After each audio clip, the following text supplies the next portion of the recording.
What I've been talking about so far are values, decisions, actions, and reactions. But there are also interactions. Problems arise in interpersonal relationships when people are out of balance. This diagram represents two people who come together who are imbalanced. The person on top is someone who is imbalanced toward the mental side and away from emotions. And the person on the bottom is someone who is imbalanced toward the emotional side. The old saying, opposites attract, is actually true in many cases.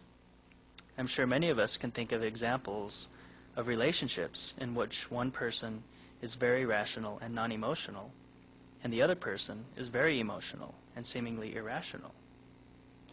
What happens in this situation is people see in each other what they don't have in themselves, and by getting together, they kind of complete each other's circles. These people can interact in the physical and spiritual realms, but when the person on top wants to be rational, there is conflict because the person on the bottom has to operate outside of their circle. And the opposite is also true. When the person on bottom wants to be emotional, there is conflict because the person on top has to operate outside his or her circle.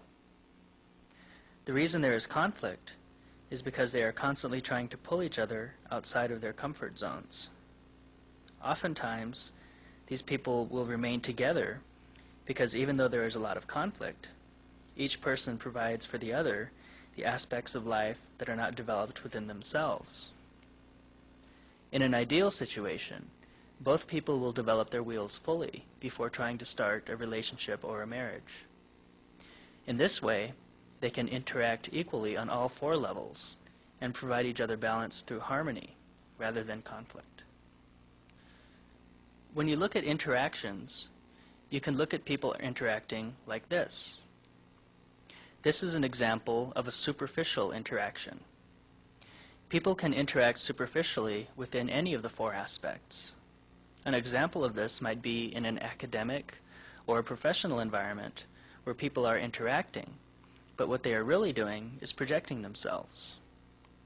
If you recall, the people are at the center of the wheel, and they are projecting themselves into one realm or another. It's almost as if people have an arm's distance projection of who they are, and they hold up a mask. And people wear different masks in different situations, depending on who they are interacting with. What happens when people are interacting with loved ones or family members is that the interaction becomes like this, and they are interacting at the center of who they are. This is an example of a true interaction because it is at the center of the wheel and the people are free to interact on all four levels. Whereas in a superficial interaction, it is the projection of one person meeting the projection of the other. Oftentimes, people refer to differences in communication between Indian and non-Indian people. Non-Indian communication is often referred to as linear because there is a distinct beginning and a distinct end to the written or the spoken word. Often, these are referred to as an introduction and a conclusion. In circular communication, there does not have to be a distinct beginning or a distinct end to an idea. This can be thought of in many ways. Oftentimes, circular communication can be thought of as speaking from the other person's perspective, or the circular pattern may exist in the words themselves. Chief Joseph, a Nez Perce leader who lived in the late 1800s, made a famous quote in which he decided to no longer fight the U.S. troops who were invading his people's land. His speech is a beautiful example of circular communication. I am tired of fighting. It is cold and we have no blankets.